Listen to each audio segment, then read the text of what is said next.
আল্লাহ তাআলা কিয়ামতের কঠিন ময়দানে যেদিন স্বামী স্ত্রীকে চিনবে না, স্ত্রী স্বামীকে দেখে পালিয়ে যাবে, বন্ধু বন্ধুরে চিনবে না, পীর সাহেব মুরিদরে চিনবে না, মুরিদ পীর সাহেবরে চিনবে না, দলের কর্মী তার নেতারে চিনবে না, নেতা তার কর্মীরে চিনবে না, বন্ধু বন্ধুরে দেখে পালাবে। এই কঠিন মুহূর্তে সূর্যটা মাথার কাছে চলে আসবে, জমিনটা তামার জমিন হবে, আজকের জমিনের মতো নয়। মানুষ ঘর্মাক্ত, ক্লান্ত, শ্রান্ত মাথার মগজগুলো কানের ছিদ্র আর নাকের ছিদ্র দিয়ে বেয়ে বেয়ে পড়বে। বিশ্বনবী ফরমান, কিয়ামতের ওই কঠিন ময়দানে 7 শ্রেণীর ব্যক্তিকে রব্বুল আলামিন তার আরশের নিচে ছায়া দিবেন। তার মধ্যে প্রথম শ্রেণীর ব্যক্তি হলো ইমামুন আদিল, যে ইনসাফের সাথে বিচার করে, যে জাস্টিস সমাজে সার্ভ করে, যে সুশাসন নিশ্চিত করে, ওই ইমামুন আদিল। আদিল শব্দটা বুঝছেন না? ইন্নাল্লাহা ইয়া'মুরু বিল আদল, পাইছেন? আদিল। 7 শ্রেণীর ব্যক্তিকে আল্লাহ তাআলা সুশীতল আরশের নিচে ছায়া দিবেন, যেদিন তার দেয়া ছায়া ছাড়া কোনো ছায়া থাকবে না। এর প্রথম হচ্ছে ইমামুন আদিল, ন্যায়পরায়ণ শাসক। চিল্লায় বলেন সুবহানাল্লাহ।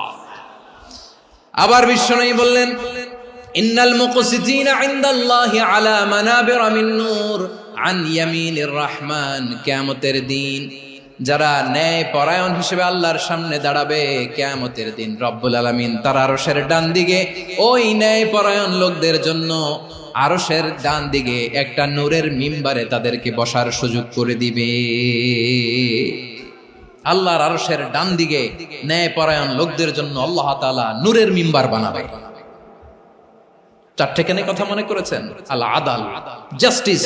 ইন্নাল্লাহা ইয়া'মুরু বিল আদল। আল্লাহ তাআলা এই আদালতের নির্দেশনা দেন, সুবিচার, সুশাসন। প্রিয় ভাইয়েরা, এটা আমরা বাংলাদেশে চাই কি চাই না? এই যে অরাজকতা, এই যে অন্যায়, এই যে জুলুম, এই যে ইনকনসিস্টেন্সি সমাজের অসঙ্গতির প্রধান কারণ জাস্টিস নাই, সুবিচার নাই, সুশাসন নাই। শেষবারের মতো আওয়াজ করে বলেন তো, আমরা বাংলাদেশে আদল চাই কি চাই না? তাহলে প্রথম নির্দেশনা শেষ, আল্লাহ তাআলা তোমাদেরকে আদলের আদেশ দেন। এরপরে আল্লাহ বললেন, আমি তোমাদেরকে ইহসানের আদেশ দেই। ইন্নাল্লাহা ইয়া'মুরু বিল আদলি ওয়াল ইহসান। আমি তোমাদেরকে যেমনি আদলের নির্দেশনা দেই, তেমনি ভাবে তোমাদেরকে ইহসানের নির্দেশনা দেই। ইহসান, আওয়াজ করে সবাই বলেন তো ইহসান। ইহসান মানে কারো প্রতি সফট হার্টেড হওয়া, মহানুভব হওয়া, অনুগ্রহ পরায়ণ হওয়া, অনুগ্রহশীল হওয়া, একে অপরের প্রতি দয়াদ্র হওয়া। একে অপরের প্রতি দয়াদ্র, অনুগ্রহশীল হওয়া ছাড়া মানবিক সমাজ কশিনকালেও গঠন করা সম্ভব না। প্রিয় ভাইয়েরা, সুন্দর আচরণ দিয়ে, ইহসান দিয়ে যা জয় করা যায়, নরম আচরণ দিয়ে যেটা অর্জন করা যায়, কঠোরতা দিয়ে সেটা পারা যায় না। বিষ্ণু ঈসা ইসলাম ইহসান দিয়ে, কোমল আচরণ দিয়ে, তার অনুগ্রহ দিয়ে তিনি অনেক কাফিরের হৃদয়কে জয় করে ফেলেছেন। সাইয়েদনা সুমামা ইবনে উসাল রাদিয়াল্লাহু তাআলা আনহুর কথা মনে পড়ে যায়। তিনি ছিলেন ইয়ামামার বাদশা। মদিনাতে বিশ্বনবীকে হত্যা করার নিয়তে এসেছিলেন, গোপনে গোপনে বিশ্বনবীকে হত্যা করে আবার ইয়ামামাতে তিনি ফিরে যাবেন। কিন্তু কি অবাক করা কাণ্ড, হত্যা করতে পারে নাই, সাহাবাদের হাতে তিনি ধরা পড়ে গেলেন। সাইয়েদনা সুমামা ইবনে উসাল রাদিয়াল্লাহু তাআলা আনহু হত্যার নিয়তে আসলেন, কিন্তু হত্যা করতে পারলেন না। সাহাবারা ওনাকে ধরে ফেললেন, ধরে মসজিদে নববীর পিলারের মধ্যে বেঁধে রাখলেন। সুমামা ইবনে উসাল, সিরাত থেকে শুনে, সিরাত থেকে শোনাচ্ছি, রাদিয়াল্লাহু তাআলা আনহু ইয়ামামার অধিপতি ছিলেন। বিশ্বনবীকে হত্যার জন্য আসছেন, ধরা পড়ে গেছেন, এখন মসজিদে নববীতে বেঁধে রাখছে, তার মানে বন্দী। এখন স্ট্যাটাস কি? বন্দী, ক্যাপটিভ। তো বিষ্ণু ঈসা ইসলাম সাহাবাদেরকে বললেন, তার খোঁজ খবর নিও, সুমামা ইবনে উসালের খোঁজ খবর নিও। সাহাবার বলেন, ইয়া রাসূলুল্লাহ, আপনাকে হত্যা করতে এসেছে, তার তো কঠিন ক্যাপিটাল পানিশমেন্ট হওয়া দরকার, কঠিন শাস্তি হওয়া দরকার। বিশ্বনবী বললেন, না, আমি যেটা জানি তোমরা সেটা জানো না, তোমরা সুমামার সাথে ভালো আচরণ করো। বিশ্বনবী সুমামার কাছে গেলেন। প্রথম দিন যে তিনি কালেমার দাওয়াত দিলেন, ইমানের দাওয়াত দিলেন, ইসলামের দাওয়াত দিলেন, রিসালাতের দাওয়াত দিলেন, আখিরাতের দাওয়াত দিলেন। পরের দিন যে বিশ্বনবী সালাতের দাওয়াত দিলেন, যাকাতের দাওয়াত দিলেন, ইসলাম কি, কিভাবে, কেমন করে পালন করতে হয় চমৎকার আর্টিকুলেট করতে শুরু করলেন। তন্ময় হয়ে সুমামা ইবনে উসাল রাদিয়াল্লাহু তাআলা আনহু বিশ্বনবীর কথাগুলো শুনতে আরম্ভ করলো। একদিন নয়, 2 দিন নয়, টানা 3 দিন বিশ্বনবী সুমামার কাছে ইসলামকে প্রেজেন্ট করেছেন, উপস্থাপন করেছেন। আওয়াজ করে বলেন, কয় দিন? 3 দিন। 3 দিন মসজিদে নববীতে বাধা। আর সাহাবীদেরকে বললেন, তার খোঁজ খবর নিও, তোমরা যে রুটি বানাও এর মধ্যে সবচেয়ে ভালো আটার রুটিটা তারে দিও, সবচেয়ে রিফাইন্ড খেজুর, যেটা পিওর খেজুর, এটা তারে দিও। আর বিশ্বনবী নিজের উট থেকে দুধ দহন করে ওনার বাড়ির এক কর্মচারীকে বলেছেন, দুধ দহন করে সুমামার জন্য নিয়ে যেও। সুবহানাল্লাহ পড়বেন না? সবাই তো অবাক, ইয়ামামা থেকে আসছে নবীকে হত্যা করতে, বিশ্বনবী দেখে তারে জামাই আদর করে। একদিন নয়, 2 দিন নয়, টানা 3 দিন বিশ্বনবী এভাবে সুমামার কাছে যেয়ে ইসলামকে প্রেজেন্ট করতে আরম্ভ করলেন, ইসলামকে উপস্থাপন করতে শুরু করলেন। আর তাকে চমৎকার এন্টারটেইনমেন্ট, আপ্যায়ন দিতে আরম্ভ করলেন। টানা 3 দিন যখন ইসলামের দ্য বিউটিজ অফ ইসলাম, ইসলামের সুমহান বাণী, সৌন্দর্য তার কাছে উপস্থাপন শেষ, তাকে আপ্যায়ন শেষ, বিশ্বনবী বললেন সাহাবাদেরকে, যাও এবার সুমামার হাতের পায়ের রশি দুটো খুলে দাও। সাহাবারা তর্ক জুড়ে দিলেন, লা ইয়া রাসূলুল্লাহ, এমনটা করবেন না, তো ভয়ঙ্কর ভয়ঙ্কর খুনি, কি জানি কি হয়ে যায়। বিশ্বনবী বললেন, না, তার হাতে পায়ের রশিগুলো খুলে দাও। সাহাবারা বিশ্বনবীর কথা মতো তার হাতে পায়ের রশিগুলো খুলে দিল। সুমামা মুহূর্তের মধ্যে মসজিদে নববী থেকে বের হয়, ইয়ামামায় ফিরে না যে মসজিদে নববীর পাশে একটা খেজুর বাগান ছিল, সেখানে চলে গেলেন। সেখানে একটা ছোট্ট কুয়া ছিল, কুয়ার পানি দিয়ে তিনি গোসল করলেন। সুবহানাল্লাহ পড়েন। কুয়ার পানি দিয়ে গোসল করে মসজিদে নববীর সামনে এসে বিশ্বনবী এবং সাহাবাদের সামনে দাঁড়িয়ে সাব্বাবা উঁচু করে বললেন, আশহাদু আল্লা ইলাহা ইল্লাল্লাহ ওয়া আশহাদু আন্না মুহাম্মাদান আবদুহু ওয়া রাসূলুহু।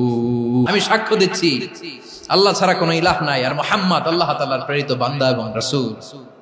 প্রিয় ভাইয়েরা, ইহসান দিয়ে যা জয় করা যায়, কঠোরতা দিয়ে সেটা কঠিনকালেও জয় করা যায় না। আওয়াজ করে বলেন ঠিক কি না?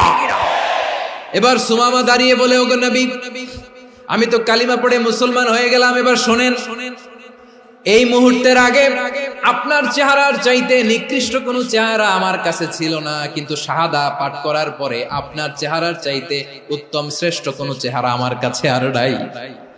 ও নবী, আজকের দিনের আগে ইসলাম ধর্মের চেয়ে নিকৃষ্ট অপছন্দনীয় কোনো ধর্ম আমার কাছে ছিল না, কিন্তু এই মুহূর্ত থেকে ইসলামের চেয়ে সেরা শ্রেষ্ঠ পছন্দনীয় কোনো ধর্ম আমার কাছে নাই। নবী গো, আজকের দিনের আগে মদিনার চাইতে অপছন্দনীয় নিকৃষ্ট কোনো শহর আমার কাছে ছিল না, কিন্তু এই মুহূর্তের পর থেকে মদিনার চাইতে কোনো শ্রেষ্ঠ শহর আমার জানা নাই।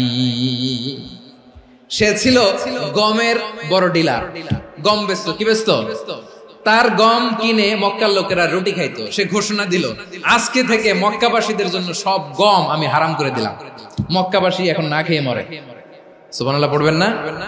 মক্কাবাসী বিশ্বনবীর কাছে আসলেন, এসে বললেন, মুহাম্মদ, আমরা তো তোমার ভাই, তোমার চাচা, তোমার ভাতিজা, তোমার আত্মীয়, তুমি সুমামারে বলো সে যেন আবার গমের সাপ্লাই মক্কার জন্য অনুমতি দিয়ে দেয়। বিশ্বনবীর অনুমতি ক্রমে সুমামা আবার মক্কাতে গম পাঠাতে শুরু করলো। পড়েন সুবহানাল্লাহ। ইহসান, ইহসান দিয়ে আপনি যেটা জয় করতে পারবেন, you can win the heart of your enemies. ইহসান দিয়ে আপনি আপনার শত্রুর হৃদয়কে জয় করতে পারবেন। এজন্য আল্লাহ বললেন, ওয়া আনফিকু ফি সাবিলিল্লাহি ওয়া লা তুলকু বিআইদিকুম ইলাত তাহলুকা ওয়া আহসিনু ইন্নাল্লাহা ইউহিব্বুল মুহসিনিন। তোমরা আল্লাহর রাস্তায় দান করবে আর নিজেরা নিজেদেরকে ধ্বংসের হাতে ঠেলে দিও না। তোমরা একে অপরের প্রতি ইহসান করবে, কারণ ইহসানকারীদেরকে আল্লাহ বড্ড ভালোবাসেন। সুবহানাল্লাহ পড়েন। আবার সূরা রহমানে আল্লাহ বললেন, হাল জাযাউল ইহসানি ইল্লাল ইহসান ফাবিআইয়ি আলা, সবাই পড়েন ফাবিআইয়ি আলাই রাব্বিকুমা তুকাযযিবান। ইহসানের প্রতিদান হিসেবে ইহসানি হয়। বিশ্বনবী সুমামার প্রতি যেমন ইহসান করেছেন, সুমামাও ঠিক তেমন ইহসান ফিরিয়ে দিয়েছে। ঠিক কিনা বলেন? তাহলে এক নম্বরে হচ্ছে আদ, ন্যায় বিচার। দুই নম্বরে সবাই বলেন ইহসান, সদাচরণ। ইহসান দুই ধরনের প্রিয় ভাইরা, ইহসান ফিল ইবাদা, ইহসান ফিল মুআমালা। ইহসান ফিল ইবাদা হচ্ছে একাগ্র অনুভবে ইবাদতে ডুব দেওয়া, এর নাম ইবাদতের ইহসান। সুবহানাল্লাহ পড়ুন। বিশ্বনবী বলেন ইহসান মানে কি জানো নাকি? হাদিসে জিবরিলে সাইয়েদনা জিবরিল আলাইহিস সালাম বিশ্বনবীকে বললেন আখবিরনি আনিল ইহসান। নবী আমাদেরকে বলেন ইহসান মানে কি? বিশ্বনবী বললেন আনতা আবুদাল্লাহা কাআন্নাকা তারাহু ফাইন লাম তাকুন তারাহু ফাইন্নাহু ইয়ারাক। ইহসান মানে হলো এমন ভাবে তুমি আল্লাহর সামনে নিজেকে উজাড় করে ইবাদত করবে, তুমি ভাববে তুমি আল্লাহকে দেখতে পাচ্ছ। আর এটা যদি ভাবা তোমার জন্য কঠিন হয়ে যায়, অন্তত এতটুকু তুমি ভাববা যে আল্লাহ তোমাকে দেখতে পাচ্ছেন। ঠিক কিনা বলেন? ও আমার বীর চট্টলার ভাইয়েরা, কেউ যেটা দেখে না সেটা দেখে কে? এই বিশ্বাস হৃদয়ের মধ্যে আছে? নামাজে যখন দাঁড়ান এই ফিলিংসটা আনা যাবে? এসা পর্যন্ত যে আমরা হায়াত পাবো কোনো গ্যারান্টি আছে? সবাই আওয়াজ করে বলেন গ্যারান্টি আছে? গ্যারান্টি নাই। এজন্য বিষ্ণু ইসলাম বলেছে এমন ভাবে নামাজে দাঁড়াও, ইবাদত করো, মনে করো হতে পারে এটাই আমার জীবনের শেষ নামাজ। পারফর্ম দ্য সালাহ as if this is your last and final prayer. এমন ভাবে সালাতে দাঁড়াও, ভাবো হতে পারে এটাই তোমার জীবনের শেষ নামাজ। এমন ভাবে নামাজে দাঁড়াও, ভাবো এটাই শেষ নামাজ। তাহলে নামাজে একাগ্রতা বাড়ায় দিবে কে? ফলে ইবাদতের ইহসান আমাদের অর্জিত হবে। আর মুআমালাতে ইহসান হলো, বিশ্বনবী বলেন ইন্নাল্লাহা তাবারাকা ওয়া তাআলা كتب الإحسان على كل شيء فإذا قتلتم فأحسنوا القتلة وإذا ذبحتم فأحسنوا الذبح وليحد أحدكم شفرته وليرح ذبيحته। ইহসান দুই ধরনের, আওয়াজ করে বলতে হবে কয় ধরনের? একটা হচ্ছে ইহসান ফিল ইবাদা, ইবাদতে ইহসান। ইবাদতে ইহসান কি? একাগ্র অনুভব দিয়ে ইবাদত করা, মন প্রাণ দিয়ে ইবাদত করা। আর মুআমালাতে ইহসান কি?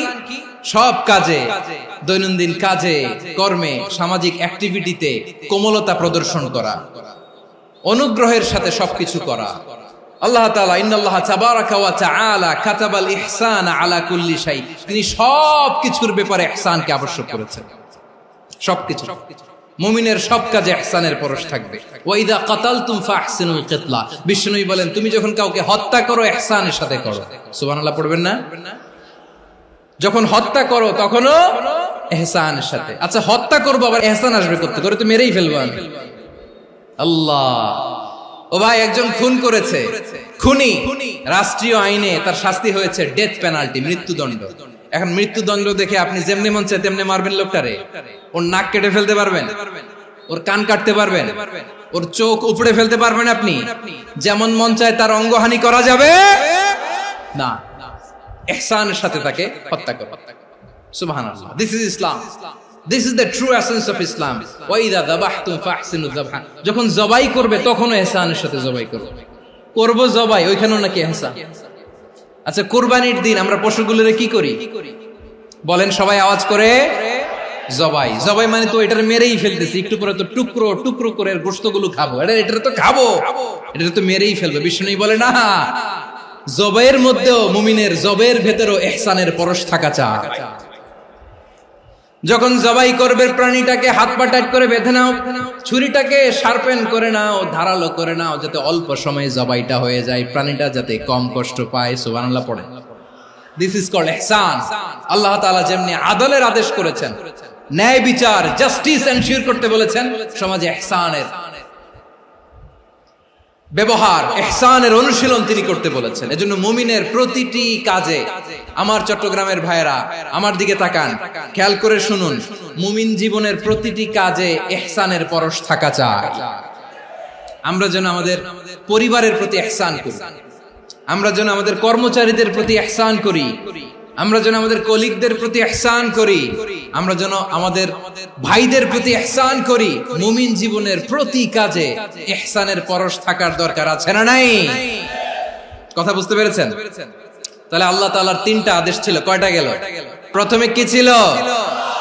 আদল। 2 নম্বরে, 3 নম্বরে রব্বুল আলামিন বললেন ওয়া ইতাইদিল কুরবা, নিকটাত্মীয়দেরকে দান করো, নিকটাত্মীয়দেরকে দাও, যারা তোমাদের ব্লাড কানেকশনের আত্মীয় তাদেরকে তোমরা দাও। এখানে জেনারেলি বললেন দাও, কি দিব সেটা তিনি এখানে বলেন নাই, সেটা তিনি সূরাতুল ইসরার মধ্যে বলেছেন। আল্লাহ বলেন ওয়া আতিদাল কুরবা হাক্কাহ, নিকটাত্মীয়দেরকে তাদের অধিকার, তাদের প্রাপ্য তোমরা বুঝিয়ে দাও। দেখেন, একটা শান্তির সমাজ, একটা সমৃদ্ধ সমাজ, একটা মানবিক সমাজ গঠনের জন্য আল্লাহ তাআলা বেশি না মাত্র 3টা অর্ডার, 3টা ভার্ডিক্ট তিনি জারি করেছেন। 1 নাম্বার সুশাসন, ন্যায় বিচার। 2 নাম্বার ইহসান। 3 নাম্বার নিকটাত্মীয়, যারা কাছের, তোমার ভেরি ক্লোজ রিলেশনশিপে আছে, তাদেরকে দাও। দাও, দিলে বাড়িয়ে দেয় কে? অনেকে দিতে চায় না, কৃপণতা করে। দিলে বাড়ায় দেয় কে? ও মিয়া, মদিনার মধ্যে সবচাইতে গরিব সাহাবী ছিল বেলাল রাদিয়াল্লাহু তাআলা আনহু। ওনার এন্টায়ার অ্যাসেট, সম্পদের পরিমাণ কতদূর জানেন? একটা লুঙ্গি। বেলাল রাদিয়াল্লাহু তাআলা আনহু, ওনার টোটাল ওয়েলথের এস্টিমেশন হচ্ছে মাত্র একটা লুঙ্গি। একটা লুঙ্গি, টোটাল ওয়েলথ এস্টিমেশন, টোটাল সম্পদের পরিমাণ বেলাল রাদিয়াল্লাহু তাআলা আনহুর কি ছিল? ওই বেলাল রাদিয়াল্লাহু তাআলা আনহুকে বিষ্ণু ইসলাম বলেছেন আনফিক ইয়া বেলাল, ও বেলাল তুমিও দাও। ওয়ালা তাখশা মিন যিল আরশি ইখলালা, আরশের অধিপতির তো কোনো ঘাটতি নাই, তুমি দিলে ওই আল্লাহ তোমারে বাড়ায় দিবে। এজন্য আমার প্রিয় ভাইয়েরা, দিলে কমে না, দিলে বাড়ে। অনেকে ধরে রাখে, নতুন কিছু নিতে পারে না, হাত দিয়ে যেটা ধরে রেখেছেন এটা দিয়ে দেন, বড় একটা ধরার সুযোগ পাবেন। জোরে বলেন ঠিক কিনা? রব্বুল আলামিন বললেন 3 নাম্বার আদেশ হলো তোমাদের প্রতি সমাজটারে কেমন করে মানবিক সমাজ, সুন্দর সমাজ গড়বা। 3 নাম্বার আদেশ হলো ওয়া আতিদাল কুরবা হাক্কা, নিকটাত্মীয়দেরকে তাদের প্রাপ্য বুঝিয়ে দাও। এই নিকটাত্মীয়দেরকে তাদের অধিকার বুঝিয়ে দেওয়া, প্রাপ্য বুঝিয়ে দেওয়াতে আমাদের গাফলতি আছে না নাই? অনেকে দেখবেন অনেক আল্লাহওয়ালা, তাহাজ্জুদ গুজার, সেজদা দিতে দিতে কপালে কালো দাগ ফেলে দিছে, সে তার বোনের হকটা আদায় করে নাই, আছে না নাই? অনেক বড় হাজী সাহেব, বিশাল লম্বা দাড়ি, ছেলেরে সব দিয়ে দিছে, মেয়েরে কিছু দেয় নাই, মেয়ের হক আদায় করে নাই, আছে না নাই? এই হাজী সাহেবেরা, এই আল্লাহওয়ালারা কিয়ামতের ময়দানে আটকে যাবে। আপনি অন্যের অধিকার নষ্ট করেছেন, তাদের রাইটস কে ভায়োলেট করেছেন। এজন্য আল্লাহ তাআলা বলেন, কারো অধিকার যদি কেউ নষ্ট করে, ওই সমাজটা মানবিক সমাজ কঠিনকালেও হতে পারে না। এজন্য 3 নম্বর আল্লাহ বললেন ওয়া ইতাইদিল কুরবা, নিকটাত্মীয়দেরকে দাও। কি দিবা? তাদের অধিকার দিয়ে দাও।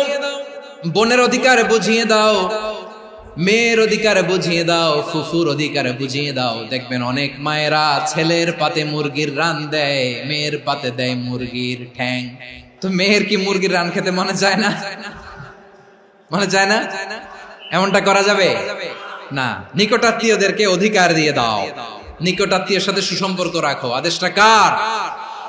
এজন্য প্রিয় ভাইয়েরা, জীবনে যদি বারাকা অর্জন করতে চান, নিকটাত্মীয়দের সাথে সুসম্পর্ক রাখতে হবে, তাদের জন্য উপহার পাঠাতে হবে। বিশ্বনবী বলেন লা ইয়াদখুলুল জান্নাতা কাতে, যে ব্যক্তি আত্মীয়তার সম্পর্ককে ছিন্ন করে দেয়, সে কঠিন কালেও আল্লাহর জান্নাতে ঢুকবে না। আপনি কি এটারে সহজ হাদিস মনে করছেন? এটা সহজ কথা। আপনি ভাবছেন আপনার নামাজ আপনারে বাঁচাতে পারবে, আপনার রোজা বাঁচাতে পারবে, আপনার তাহাজ্জুদ আপনারে বাঁচাতে পারবে? অধিকার নষ্ট করলে কিছুই আপনারে বাঁচাতে পারবে না। এজন্য নিকট আত্মীয়দেরকে দিতে হবে বেশি বেশি। বিশ্বনবী বলেন ইন্না সাদাকাতা আলাল মিসকিনি সাদাকা ওয়া আলা যির রাহিমি ইসনাতান সাদাকাতুন ওয়া সিলা। মিসকিন রে দান করলে শুধু দানের সওয়াব হয়, নিকট আত্মীয়কে দান করলে 2টার সওয়াব হয়, সাদাকার সওয়াব হয়, আবার আত্মীয়তার বন্ধন অটুট রাখার সওয়াব হয়ে যায়। আবার বিশ্বনবী বললেন মান সাররাহু আইয়ুবসাতা লাহু ফি রিজকিহি ওয়া ইউনসা লাহু ফি আসারিহি ফালইয়াসিল রাহিমা। যে ব্যক্তি তার রিজিকের প্রশস্ততা চায় আর হায়াতে বরকত চায়, সে যেন তার আত্মীয়ের সাথে সুসম্পর্ক রাখে। আমার প্রিয় চট্টলার ভাইয়েরা, আমাদের রিজিক বাড়ুক, এটা আমরা চাই কি চাই না? সবাই চান? হ্যাঁ, আমাদের রিজিকে প্রশস্ততা আসুক, চাই কি চাই না? আমাদের হায়াতে বরকত আসুক, আমরা চাই কি চাই না? এই দুইটা যদি চান তাহলে নিকটাত্মীয়দের সাথে সুসম্পর্ক রাখবেন। পারবেন? তাহলে সমাজটারে মানবিক সমাজ বানায় দিবে কে? তিনটা আদেশ চলে গেল। 1 নম্বরে কি ছিল? 2 নম্বরে, 3 নম্বরে নিকটাত্মীয়দেরকে দান। আল্লাহ তাআলা তিনটা জিনিসের যেমনি আদেশ করেছেন, অনুরূপ ভাবে তিনটা বিষয় তিনি বারণ করেছেন, নিষেধ করেছেন, ওগুলোর কাছেও যাওয়া যাবে। রাব্বুল আলামিন বলেন, ওয়ায়ানহা আনিল ফাহশাই ওয়াল মুনকারি ওয়াল বাগি। আমি যেমনি তিনটি বিষয়ে আদেশ করলাম, অনুরূপ ভাবে তিনটি বিষয়ে বারণ করলাম, নিষেধ করলাম। আমার 1 নাম্বার নিষেধাজ্ঞা হলো অশ্লীলতার প্রতি। ফাহশা, ওয়ায়ানহা আনিল ফাহশা, আল্লাহ তাআলা অশ্লীলতাকে নিষেধ করেছেন। কোন জিনিসকে? সবাই বলুন, কোন জিনিসকে? যত ধরনের, যত টাইপের, যত ক্যাটাগরির অশ্লীলতা হতে পারে, সব অশ্লীলতাকে হারাম করেছেন কে? ফাহশা মানে কি? কথায়, কাজে, আচরণে, কমেন্ট, ফেসবুকের কমেন্টসে যত ধরনের নোংরামো আছে, যত ধরনের অশ্লীলতা আছে, এটাকে আরবিতে বলে ফাহশা। রাব্বুল আলামিন বলেন, কুল ইন্নামা حرم ربي الفواحش ما ظهر منها وما بطن। ও নবী, আপনি বলে দেন, আমার রব প্রকাশ্য, অপ্রকাশ্য, স্পষ্ট কিংবা অস্পষ্ট, দৃশ্যমান কিংবা অদৃশ্যমান সব অশ্লীলতাকে হারাম করেছেন। সব ধরনের অশ্লীলতা হারাম। আল্লাহ তাআলা আমাদেরকে অশ্লীলতা থেকে বাঁচান। এবার বলেন, আমাদের সমাজে অশ্লীলতা আছে না নাই? অশ্লীলতা নানা ভাবে, নানা নামে, নানা মোড়কে আমাদের সমাজে আছে না নাই? সংস্কৃতির নামে, ফ্যাশনের নামে, বিনোদনের নামে, উপন্যাসের নামে, কনসার্টের নামে অশ্লীলতা আছে না নাই? আপনি দেখেছেন কনসার্টগুলোর অবস্থা? আমাদের তরুণ তরুণীরা, আমাদের যুবক যুবতীরা, আমাদের জেনজিরা, কি অবস্থা ওইখানে? কনসার্টের নামে অশ্লীলতা আছে না নাই? ছেলে মেয়ে একে অপরকে জড়ায় ধরতেছে, একে অপরকে চুমু খাচ্ছে, প্রকাশ্যে, দিবালোকে, গণমানুষের সামনে। আল্লাহ তাআলা এই অশ্লীলতা থেকে আমাদেরকে বেঁচে থাকতে বলেছেন। রূপালী জগতের নামে অশ্লীলতা আছে না নাই? এই টার্মটা আপনারা জানেন না? রূপালী জগৎ কি জগৎ? আসলে কি রূপালী জগৎ না অন্ধকার জগৎ? আমার বোনেরা, আপনাদেরকে যে কি বলে তারা বুঝায়, রূপালী জগৎ শুনেই আপনি ভরকে যাবেন না। রূপালী জগতে যে নারী যত বেশি উলঙ্গ, সে নাকি তত বেশি সাহসী। জানেন? বলে এটা একটা সাহসী নারী, খুব সাহসী পদক্ষেপ তার।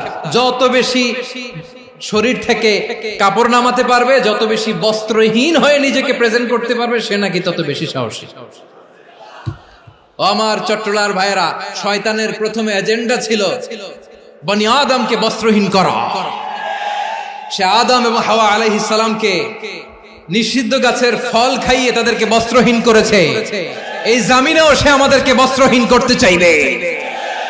এই রূপালী জগতের নামে তারা এটা করে। আমার প্রিয় বোনেরা, আপনি জানেন না আপনার দাম কত? ওরা আপনাদেরকে বিজ্ঞাপনের সস্তা পণ্য বানাতে চায়। ওরা আপনাদেরকে ওদের ভোগের লিপসার টুলস বানাতে চায়। ওরা আপনাদেরকে দিয়ে ওদের খায়েশ পূরণ করতে চায়। এটা আপনাদের জন্য মোটেও ডিগনিটি নয়, এটা আপনাদের জন্য সম্মান নয়। আপনার সম্মান শালীনতায়, আপনার সম্মান হেজাবে, আপনার সম্মান ভদ্রতায়, আপনার সম্মান আপনার ডিসেন্ট পোশাকে। পোশাক বলে দেয় এই নারীটা ভদ্র না অভদ্র। পোশাক বলে দেয় এই মেয়েটা কোন ঘরের মেয়ে। আপনি জানেন না, আপনারা সস্তা পণ্য বানায়, ভোগের পণ্য, বিলবোর্ডে আপনাকে উলঙ্গ করে উপস্থাপন করে। এই অশ্লীলতার সাথে ইসলামের কোনো সম্পর্ক। এজন্য আল্লাহ বলেন, আমি অশ্লীলতাকে হারাম করেছি। অশ্লীলতাকে হারাম করার প্রথম কারণ হলো এর মাধ্যমে মানবতাকে অপমানিত করা হয়। কারণ মানুষের সম্মান মানুষের পোশাকে। মানুষ যখন পোশাকহীন হয়ে যায়, বস্ত্রহীন হয়ে যায়, তার সম্মান কমে যায়, ঠিক কিনা? অশ্লীলতাকে হারাম করার প্রথম কারণ হচ্ছে মানুষ মানুষকে অপমান করে। একটা নারী, সে তো সম্মানিত, নারী যে কত সম্মানিত নারীর এটা বুঝেই নাই। বিশ্বনবী বলেন আর দুনিয়া কুল্লুহা মাতা ওয়া খায়রু মাতা'আদ দুনিয়া আল মারআতুস সালিহা। আমার বোনেরা, 5টা প্যান্ডেলে আপনারা এলইডিতে আমার আলোচনা শুনছেন, আমি জানি। আপনাদের এই গর্ভ যে কত দামি আপনি জানেন না। আপনার পেট থেকেই আসবে আগামী দিনের সালাহুদ্দিন আল আইয়ুবী, আপনার পেট থেকেই আসবে অনাগত দিনের ইমাম মাহদী আল মুনতাদর, আপনার পেট থেকেই আসবে অনাগত দিনের ফয়সাল, ওয়াসিম, মুগ্ধ, আবু সাইদের মতো বীর যোদ্ধা। আমার প্রিয় বোনেরা, আমার প্রিয় বোনেরা, বিশ্বনবীর কথার ওজন খেয়াল করেন। আর দুনিয়া কুল্লুহা মাতা ওয়া খায়রু মাতা'আদ দুনিয়া আল মারআতুস সালিহা। দুনিয়ার সবকিছুই অ্যাসেট, এর মধ্যে সবচেয়ে দামি অ্যাসেট নেককার নারী। আপনার গর্ভ যে কত দামি আপনি জানেন না। নিজের সময়টাকে কাজে লাগান, কোরআন পড়েন, সুন্নাহ পড়েন। আপনার অনেক দায়িত্ব ঘরে। You are the MD of your family. একটা family it's a very big institution. পরিবার একটা অনেক বড় প্রতিষ্ঠান, and you are the MD of your institution. আপনি এই পরিবারের MD, managing director of your family. এখানে আপনার কত দায়িত্ব। আপনি ছেলে মেয়েদেরকে তারবিয়া করবেন, আপনি আপনার স্বামীর জন্য ঘরটার জান্নাতের নীর বানাবেন, আপনার জন্য জান্নাতের ডুপ্লেক্স বাড়ি ওইখানে তৈরি করে রাখবে কে? আপনি যে কত দামি আপনি জানেন না। নারীদেরকে আল্লাহ বানিয়েছেন উচ্চতর করে, নিম্নতর নয়। নারীদেরকে ছোট্ট জিনিস দিলে এটারে বড় করে দেয়। নারীদেরকে ভ্রূণ দিলে, শুক্রাণু দিলে নারী এটারে বাচ্চা হিসেবে উপহার দেয়, ঠিক কিনা? বিয়ের মাধ্যমে স্বামী যখন তার শুক্রাণু তার স্ত্রীকে উপহার দেয়, স্ত্রী রিটার্নে কি উপহার দেয়? ফুল ফর্ম বেবি, মানব সন্তান। দেখছেন, আপনি দিলেন একটুকুনি, দিছে বিশাল। আপনি যদি নারীকে বাজার এনে দেন, নারী এটাকে সুস্বাদু খাবারে রূপান্তর করে দেয়। আপনি তাকে একটা মুচকি হাসি দিয়ে দেন, সে তার কলিজা দিয়ে দেয়। কিন্তু যদি আপনি তার মনে কষ্ট দেন, সে আপনার জীবনকে জাহান্নাম বানায়া দেন। নারীর মন বুঝতে পারলে নেয়ামত, বুঝতে না পারলে কিয়ামত। আমার প্রিয় বোনেরা, আপনি যে কত দামি আপনি জানেন না। অনেক দামি আপনি। আপনাদেরকে যেন ভোগের সস্তা পণ্য বানাতে না পারে, আপনাদেরকে সচেতন থাকতে হবে। তাহলে কেন আল্লাহ তাআলা এই ফাহশা, অশ্লীলতাকে হারাম করলেন? 1 নাম্বার, এতে হিউম্যান ডিগনিটি কমে। 2 নাম্বার, এতে মানুষের অধিকার নষ্ট হয়। আপনি বিয়ে করেছেন, এরে পরকিয়া করেন, ওর সাথে এরকম আছে না নাই? স্ত্রীর অধিকার নষ্ট করেছেন। আপনি বিবাহ সম্পর্কে আবদ্ধ হয়েছেন তার সাথে, আপনি পরকিয়া করেন ওই ছেলের সাথে, আপনি আপনার হাজবেন্ডের সাথে বিট্রে করেছেন। এজন্য আল্লাহ অশ্লীলতাকে হারাম করেছেন। অশ্লীলতাকে হারাম করার আরেকটা কারণ হচ্ছে আল্লাহ তাআলা এই হিউম্যান জেনারেশনকে, এটাকে প্রিজার্ভ করতে চায়। হিফজুন নাসল, এটা মাকাসিদুশ শরিয়ার অনেক গুরুত্বপূর্ণ একটা মাকাসিদ, অনেক গুরুত্বপূর্ণ। আপনার নাসল, আপনার জেনারেশনকে সংরক্ষণ করা। এই যে আসতেছে ফেব্রুয়ারি, কত ফেব্রুয়ারি জানো? এটা কি বিশ্ব ভালোবাসা দিবস? হ্যাঁ, কি দিবস? এই বিশ্ব ভালোবাসা দিবসের সাথে মুসলমানদের কোনো সম্পর্ক নাই। আমার প্রিয় ভাইরা, এই যে আপনি অবৈধ সম্পর্কে জড়ালেন, কেন আল্লাহ অশ্লীলতাকে হারাম করেছে দেখেন। বলতেছিলাম যে এটা আপনার নাসল, আপনার জেনারেশন, আপনার লিনিয়েজ, আপনার বংশকে প্রিজার্ভ করা। কে কার বাবা, কে কার মা, বাবা মা জানা, প্রজন্মকে প্রিজার্ভ করা, এটা ইসলাম ওয়াজিব করে দিয়েছে। এই যে অবৈধ সম্পর্কের কারণে, বিশ্ব বেহায়া দিবসের কারণে, এগুলোর আউটকাম, আউটপুট হিসেবে মাঝে মাঝে এই ঢাকা মেডিকেলের ডাস্টবিনে নবজাতকের বাচ্চার কান্নার আওয়াজ শুনতে পাওয়া যায়। চট্টগ্রাম মেডিকেলের ডাস্টবিনে নবজাতকের কান্না শুনতে পাওয়া যায়। বীর চট্টলার মুসলমানেরা বুঝতে পারলে আওয়াজ করে বলেন, এই যে চট্টগ্রাম মেডিকেলে যে নবজাতকটা পাওয়া গেল, ওর বাবাকে আমাকে বলেন, ওর মাকে, ও কোন ফ্যামিলির সন্তান কেউ জানে? আপনি হিউম্যান ডিগনিটিকে অপমান করেছেন না? আপনি তার ভবিষ্যৎকে অন্ধকার করেছেন না? আপনি তার লিনিয়েজকে প্রশ্নবিদ্ধ করে দিয়েছেন না? এই জন্য আল্লাহ তাআলা অশ্লীলতাকে আমাদের জন্য হারাম করে দিয়েছেন। পড়েন সুবহানাল্লাহ। এই জন্য রাব্বুল আলামিন বলেন, কুল ইন্নামা হারামা রাব্বিয়াল ফাওয়াহিশা মা যাহারা মিনহা ওয়া মা বাতান। প্রকাশ্য অপ্রকাশ্য সব অশ্লীলতাকে হারাম ঘোষণা করে দিয়েছে কে? আবার দুনিয়ার বুকে যারা অশ্লীলতার প্রসার করে তাদের জন্য শাস্তি মজুদ রেখেছে কে? রব্বুল আলামিন বলেন, ইন্নাল্লাযীনা ইউহিব্বুনা আন তাশিআল ফাহিশাতু ফিল্লাযীনা আমানু লাহুম আযাবুন আলীমুন ফিদ দুনিয়া ওয়াল আখিরাতি ওয়াল্লাহু ইয়ালামু ওয়া আনতুম লা তা'লামুন। নিশ্চয়ই যারা বিশ্বাসীদের মাঝে অশ্লীলতার প্রচার প্রসার করতে চায় তাদের জন্য আমি মর্মন্তুদ শাস্তি প্রস্তুত করে রেখেছি, দুনিয়াতেও রেখেছি, আখিরাতেও রেখেছি। ঘোষণাটা কার? যারাই নাটকের নামে, সিনেমার নামে, রূপালী জগতের নামে, মুভির নামে, ওটিটি প্ল্যাটফর্মের নামে আমার সমাজে অশ্লীলতা ছড়াতে চায় তাদের জন্য কঠিন মর্মন্তুদ শাস্তি মজুদ রেখে দিয়েছে কে? ও আমার বোনেরা, এখনো আপনি জাগবেন না? এখনো আপনার চিন্তার দুয়ারে এখনো নাড়া পড়ে নাই? ওরা আপনাকে উলঙ্গ বানাতে চায়, ওরা আপনাকে আইটেম গার্ল বানাতে চায়। এজন্য ইসলাম অশ্লীলতাকে হারাম করেছে। হারাম। ইসলাম বলেছে যোজন যোজন দূরে থাকো, ওরা বলে না কাছে আসো, কাছে আসার গল্প, ক্লোজ আপ ওয়ান, কাছে আসার গল্প আছে না নাই? তাহলে অশ্লীলতার সাথে আমাদের কোনো সম্পর্ক? সবাই বলতে পারেননি, আওয়াজ করে বলুন, অশ্লীলতার সাথে আমাদের কোনো সম্পর্ক?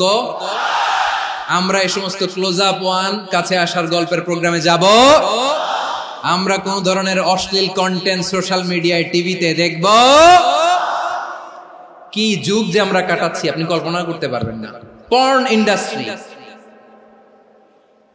নারী পুরুষের বস্ত্রহীন যুগল দৃশ্য, এটাকে দিয়ে ওরা কোটি ডলারের ইন্ডাস্ট্রি বানিয়েছে। পুরো মানব ইতিহাসে এরকম জঘন্য সময় মানব ইতিহাস পার করে নাই। পর্ন এটা ইন্ডাস্ট্রি হয়ে গেছে। আমাদের এই যুবকগুলো, জেনজিগুলো, ওদের চরিত্র বাঁচাবে কি করে?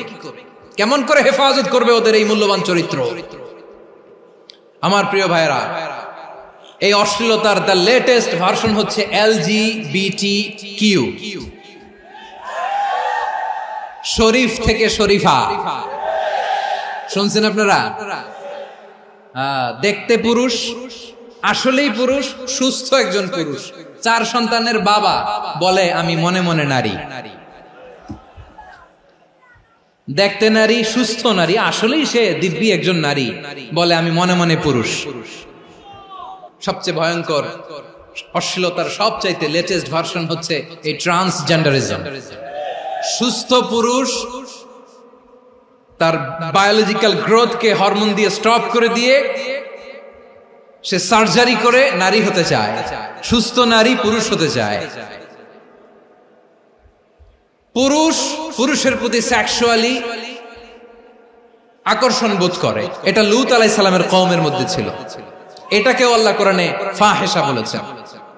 ওয়ালুতান ইয قال لقومه أتأتون الفاحشة ما سبقكم بها من أحد من العالمين।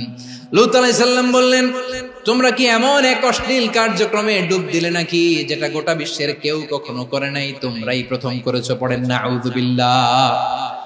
এই পশ্চিমের এই রোগ আমার দেশে যেন আসতে না পারে, আমাদের সজাগ থাকতে হবে। প্রিয় ভাইরা চিল্লায় বলেন ঠিক কিনা? পশ্চিমের অবস্থা ভয়ঙ্কর। পাশ্চাত্যে, আমি যুক্তরাষ্ট্রে ছিলাম অনেকদিন, কয়েক মাস, বিভিন্ন স্টেটে ঘুরেছি। গার্ডিয়ানরা উদ্বিগ্ন, ছেলে মেয়েদেরকে, ছোট্ট ছেলে মেয়ে, ওদেরকে জিজ্ঞেস করে, তুমি how do you feel right now inside yourself? তুমি ভিতরে ভিতরে কেমন ফিল করো? তোমার কি ছেলে ছেলে লাগে না মেয়ে মেয়ে লাগে? আচ্ছা বলেন, এই ছোট্ট বাচ্চাটা ওকে এগুলো জেন্ডার অ্যাসাইনমেন্ট বলতে এগুলো কিছু বুঝে?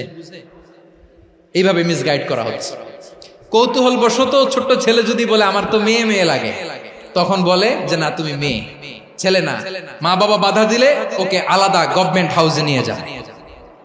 ভয়ঙ্করতম অবস্থা। আমরা একটা সময় শুনতাম যে হুজুর আমার ছেলেটা খুব ভালো, হাফেজে কোরআন, আল্লাহওয়ালা। হুজুর আমার ছেলে দাড়ি রাখছে, আল্লাহওয়ালা।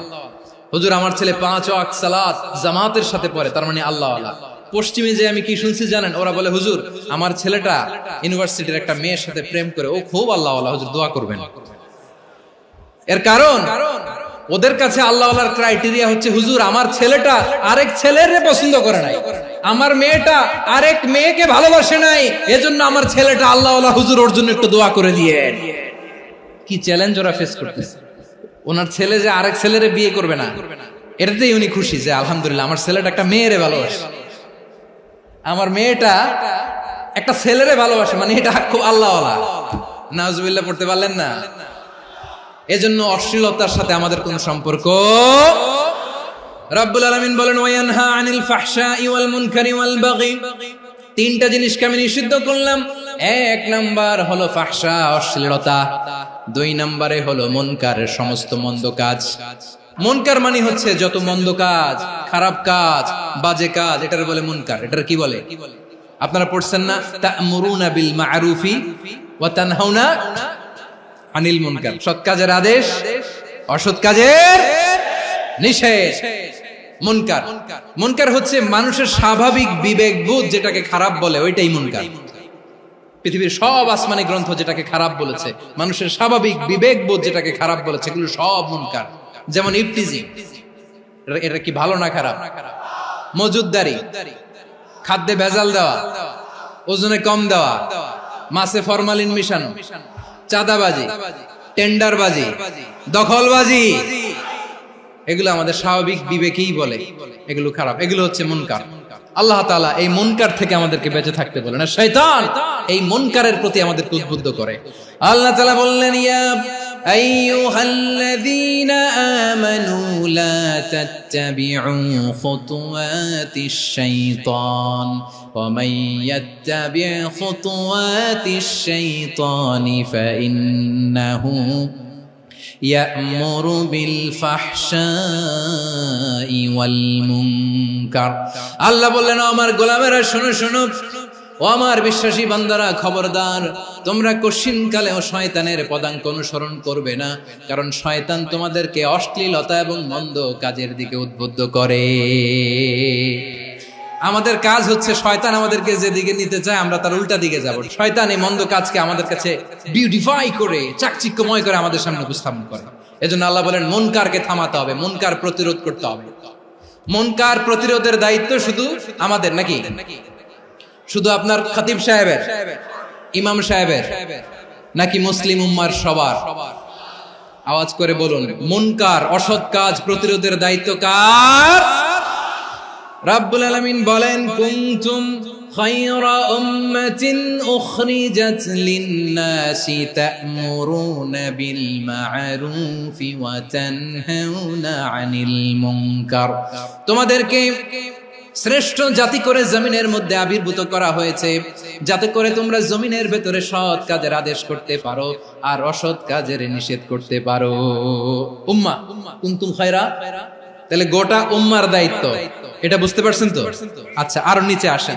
এরপরে আল্লাহ বললেন, শুধু উম্মাহ না, এই জমিনের রাজত্ব আমি যাদের হাতে দেই, এই জমিনের মালিক আমি যাদেরকে বানিয়ে দেই, যাদেরকে আমি সরকারের দায়িত্ব দেই, তাদেরকেও মুনকার প্রতিরোধের দায়িত্ব দিয়েছে কে? আল্লাহ বলেন, যারা ক্ষমতার মসনদে বসেছে তাদেরকে 4 দফা কর্মসূচি আমি আল্লাহ দিলাম। আওয়াজ করে বলেন, কয় দফা? আল্লাহ বলেন, আল্লাযীনা ইম্মাক্কান্নাহুম ফিল আরদি আকামুস সালাতা ওয়া আতাউয যাকাতা ওয়া আমারু বিল মা'রুফি ওয়া নাহাউ আনিল মুনকার ওয়ালিল্লাহি আকিবাতুল উমুর। যারা এই জমিনের উত্তরাধিকার হয়েছে তারা 4 দফা কর্মসূচি নিয়ে সামনে আগাবা। সালাত কায়েম করবা, যাকাত আদায় করবা, সৎ কাজের আদেশ দিবা, অসৎ কাজ থেকে মুনকার প্রতিরোধ করবা। আদেশটা কার? আমার প্রিয় চট্টলার ভাইরা, পুরো উম্মার দায়িত্ব মুনকার প্রতিরোধ করা, সরকার প্রধানের দায়িত্ব মুনকার প্রতিরোধ করা। এরপর আল্লাহ বলেন, প্রতিটা ফ্যামিলির যিনি প্রধান, সিইও, বাবা, প্রত্যেক বাবারও দায়িত্ব এই মুনকার প্রতিরোধ করা। আওয়াজ করে বলেন ঠিক কি না? যেমনটি সাইয়েদনা লোকমান আলাইহিস সালাম ওনার কলিজার টুকরা সন্তানকে আদেশ করেছেন, ইয়া বুনাইয়া আকিমিস সালাতা ওয়া'মুর বিল মা'রুফি ওয়ানহা আনিল মুনকার। পড়েন সুবহানাল্লাহ। বাবা ছেলেকে সবক দিচ্ছে। লোকমান আলাইহিস সালাম ছেলেকে বলতেছে, ওরে আমার কলিজার টুকরা সন্তান, ওরে আমার বাছা, নামাজ কায়েম করবা, সৎ কাজের আদেশ দিবা, আর মুনকার প্রতিরোধ করবা, অসৎ কাজ, সমাজ থেকে খারাপ কাজকে ঝেঁটে বিদায় করে দিবা। তাহলে দেখেন, আমি স্টেপ বাই স্টেপ নামলাম। পুরা উম্মার দায়িত্ব, জমিনের উত্তরাধিকারী আল্লাহ যাদেরকে বানিয়েছেন সরকার, তাদের দায়িত্ব, প্রতিটি ফ্যামিলির প্রধানের দায়িত্ব, এরপরে বিশ্বনবী বলেন সচেতন প্রতিটি মুসলিমের দায়িত্ব সমাজ থেকে মুনকারকে উৎখাত করা। বিশ্বনবী বলেছেন, মান রাআ মিনকুম মুনকারান ফালিয়ুগাইয়িরহু বিয়াদিহি ফাইন লাম ইয়াস্তাতি ফাবিলিসানিহি ওয়া ইন লাম ইয়াস্তাতি ফাবিকলবিহি ওয়া যালিকা আযআফুল ঈমান। সমাজে যে মুনকার দেখবে, খারাপ কাজ দেখবে, সেজন্য হাত দিয়ে সেটাকে থামায়। আমার প্রিয় ভাইরা, না থামালে আমরাই ডুববো শেষমেশ। আমাদের বাঁচার জন্য হইলেও থামাইতে হবে। রব্বুল আলামিন বলেন, ওয়াত্তাকু ফিতনাতাল লা তুসিবান্নাল্লাযীনা যালামু মিনকুম খাসসা। ও আমার গোলামেরা, ওই আযাবকে ভয় করো যে আযাব যখন আমি জমিনের বুকে পাঠাই, শুধু জালেমদেরকেই মারি না, আলেমদেরকেও মারি। আযাব যখন আসে তখন শুধু জালিমই মরে না, আলেমও মরে। জানেন, মুসা আলাইহিস সালামের পায়ে একবার লাল পিঁপড়া, তো উনি রেগে মেগে পাশি দেখে লাল পিঁপড়ার বাসা, পা দিয়ে ডলে মুছে সবগুলো পিঁপড়া মেরে ফেলছে। এই ঘটনাটা আল্লাহ ঘটিয়েছেন এজন্য। মুসা আলাইহিস সালাম ছিলেন কালিমুল্লাহ, সরাসরি আল্লাহর সাথে কথা বলতেন। তিনি আল্লাহকে জিজ্ঞেস করেছিলেন, আল্লাহ তুমি যখন কোন জনপদে আযাব পাঠাও, শাস্তি দাও, ওখানকার শুধু জালেমরাই তো মরে না, ভালো মানুষগুলাও মরে, তো আযাব দিবা মুশরিকদের উপর দিবা, অবাধ্যদের উপর দিবা, ভালো মানুষগুলোরে মারো কেন? আল্লাহ বললেন, মুসা তোমার যে কামড় দিছিল পায়ের মধ্যে পিঁপড়া, কয়টা পিঁপড়া? একটা পিঁপড়া, তো সবগুলারে মারলা কেন? রেগে মেগে পুরো পিঁপড়ার বাসা ভেঙে ম্যাসাকার করলা কেন? আমি যখন অ্যাকশনে যাই, আমি যখন শাস্তি দেই, তখন এত বাস বিচার করা হয় না, বাস বিচার করা যায় না। যখন অ্যাকশনে যাওয়া হয়, ওইটা ডাইরেক্ট অ্যাকশন হয়ে যায়। চিল্লায় বলো ঠিক কি না? এজন্য আমাদের বাঁচার জন্য হলেও এই পাপ থামাতে হবে, এই শয়তানের অট্টহাসি থামাতে হবে, অন্যায় অপরাধ সমাজ থেকে আমাদের থামাতে হবে। কারণ আযাব আসলে ওরাও মরবে, আমরাও মরব। একটা জাহাজ 2 তলা, আপনি আছেন 2য় তলায়, নিচের তলার কিছু লোক জাহাজের তলা ছিদ্র করতে আরম্ভ করছে। কি ছিদ্র করতেছে? আচ্ছা, জাহাজের তলা ছিদ্র করলে তলা দিয়ে কি ঢুকে? এখন আপনি যদি বলেন আমার কি, আমি তো 2 তলায়, আমি তো ভালো আছি, ওরা ছিদ্র করে ওরা মরবে। আসলে কি শুধু ওরা মরবে? তলা দিয়ে যখন পানি ঢুকবে, জাহাজ ঢুকলে আপনিও মরবেন। এজন্য নিজে মরার আগে ওই পাগলগুলোর নিচতলায় যে থামাতে হবে। চিল্লায় বলেন ঠিক কি না? এজন্য আল্লাহ বললেন, মুনকার প্রতিরোধের দায়িত্ব সমাজের টপ টু বটম সবার। এজন্য মুনকার প্রতিরোধ করার দরকার আছে না নাই? সমাজে এই যে ইফটিজিং হয়, আপনার বোনের বয়সী একটা মেয়েকে কিছু বকাটে টিটকারি করে, এই বলে সেই বলে, নোংরা কথা বলে, রাস্তায় দেখেও আপনি পাশ দিয়ে না দেখার মতো চলে যান কেন? আপনি দাঁড়ান না কেন? আপনি দাঁড়ালেই তো থেমে যাবে, কারণ সত্যের যে শক্তি, তার সামনে মিথ্যা মুখ থুবড়ে পড়ে। আপনার সামনেও কিছুই না, নাথিং। আপনি দাঁড়ান, ওকে প্রশ্ন করেন যে আমার বোনকে তুমি ডিস্টার্ব করো কেন? আপনাকে দেখে আরো 5 জন দাঁড়াবে, 5 জনকে দেখে আরো 10 জন দাঁড়াবে। আমাদের নীরবতা আর আমাদের নিশ্চুপ থাকাই জালিমদেরকে আরো শক্তিশালী জালিম বানিয়েছে। এজন্য মুনকার প্রতিরোধের দায়িত্ব আমাদের সবার।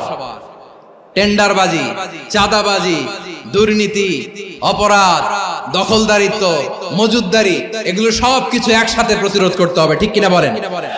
একটা মানবিক সমাজ যদি চাই, প্রতিরোধ করতে হবে। প্রিয় ভাইয়েরা, আল্লাহর শপথ নিয়ে বলি, এই নাসিহাত গুলো সবার জন্য, সব দলের জন্য, সব মতের মানুষের জন্য। আমরা কোন দলের প্রতি মানুষকে ডাকি না, আমরা ডাকি ইসলামের দিকে। সব দলের, সব মতের, সব মানুষদেরকে আমরা আহ্বান জানাই, আসুন আমরা একটা সুন্দর সমাজ বিনির্মাণ করি। এই যে নতুন বাংলাদেশের এক সুযোগ এসেছে, আর জীবনে হয়তো আসবে না, সামনের 100 বছর এই সময় আসবে না। আসুন দেশটাকে আমরা সাজাই, আসুন আমরা দুর্নীতি বন্ধ করি, আসুন আমরা চাঁদাবাজি বন্ধ করি, আসুন আমরা দখলদারিত্ব বন্ধ করি, আসুন আমরা এক দল আরেক দলকে নিশ্চিহ্ন করার যে রাজনীতি, এটা বন্ধ করি। সব দলের প্রতি আমার আহ্বান, আমরা চাঁদাবাজ মুক্ত বাংলাদেশ চাই, জুলুম মুক্ত বাংলাদেশ চাই, ফ্যাসিজম মুক্ত বাংলাদেশ চাই, গুণ খুন খারাপি মুক্ত বাংলাদেশ চাই, আমরা নতুন ভোরের বাংলাদেশ চাই। ওই বাংলাদেশ পাওয়ার জন্য মুনকার প্রতিরোধে, অন্যায় প্রতিরোধে যদি বাঘের বাচ্চার মতো, আবু সাইদের মতো দুই হাত উঁচু করে বুককে টান টান করে প্রসারিত করে দাঁড়াতে হয়, রাজি আছো মুসলমান? রাব্বুল আলামিন বলেন, ওয়ায়ানহা আনিল ফাহশাই ওয়াল মুনকারি ওয়াল বাগি ইয়াইযুকুম লাআল্লাকুম তাযাক্কারুন। আল্লাহ বললেন, আমি অশ্লীলতাকে নিষেধ করি, আমি সব ধরনের মন্দ কাজকে নিষিদ্ধ করি, সব শেষে আমি সীমা লঙ্ঘনকে তোমাদের জন্য নিষিদ্ধ করি। নিষিদ্ধ করেছেন কয়টা জিনিস?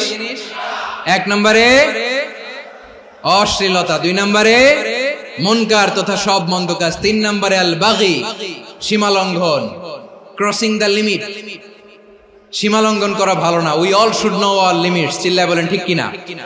একই আয়াতে আল্লাহ বললেন, কুল ইন্নামা হাররামা রাব্বিয়াল ফাওয়াহিশা মা যাহারা মিনহা ওয়া মা বাতানা ওয়াল ইসমা ওয়াল বাগিয়া বিগাইরিল হক। অন্যায় ভাবে যে অবাধ্য হয়, যে সীমা লঙ্ঘন করে, তাদেরকেও আমি এটা হারাম করে দিলাম। সীমা লঙ্ঘন করা হারাম। আল্লাহ বারবার আমাদেরকে ওয়ার্নিং দেয়। যখন আমরা থামি না তখন আল্লাহ ধরে, আর যখন ধরে তখন ছাড়ে না। ধরে না, ধরলে আল্লাহ। ফেরাউনকে কিন্তু হুট করে ধরে নাই, আপনারা জানেন 9 বার ওয়ার্নিং দিয়েছে। ফেরাউনকে আল্লাহ তাআলা ওয়ার্নিং দিয়েছিল কয়বার?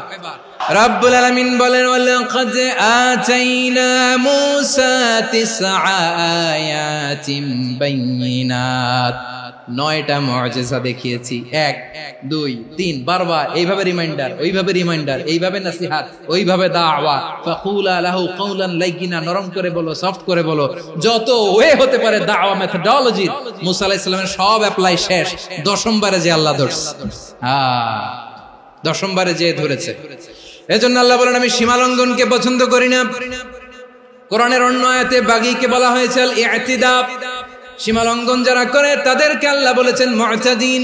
ওয়াকাতিলু ফি সাবিলিল্লাহিল্লাযীনা ইউকাতিলুনাকুম ওয়া লা তা'তাদু ইন্নাল্লাহা লা ইউহিব্বুল মুতাদিন। আমি সীমা লঙ্ঘনকারীদেরকে কোশ্চিনকালেও পছন্দ করি না।